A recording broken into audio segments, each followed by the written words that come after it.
আমার মা আমাকে বললো পাশের ঘরের চেয়ারের উপর আমার লাল ব্লাউজটা ছেড়ে নেবে।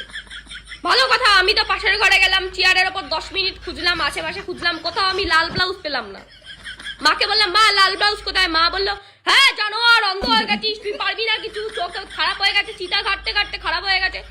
তারপর নিজে আসলো, নিজে এসে দেখলাম চেয়ারের ওপর দিয়ে গোলাপি ব্লাউজ নিল। আমি বললাম এটা তো গোলাপি ব্লাউজ।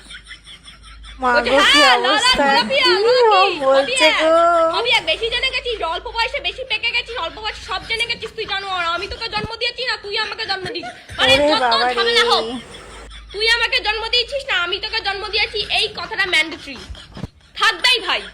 আমি কি জানি না কে আমাকে জন্ম দিয়েছে, না আমি দিয়েছি না তুমি দিয়েছো আমি জানি না। আর আমি এটা বুঝতে পারলাম না যে একটা ব্লাউজের সাথে মানে জন্ম দেওয়ার কি সম্পর্ক আছে, জন্মটা কোথা দিয়ে আসছে? হ্যাঁ সেই তো। আর তুমি রং বলতে পারবে না, তুমি রং বলতে পারবে না ঠিক করে, আর আমার দোষ? আমি অন্ধ হয়ে গেছি, আমি ব্লাউজ খুঁজে পাই না। তুমি রং বলতে পারবে না, আমি কোথা দিয়ে খুঁজে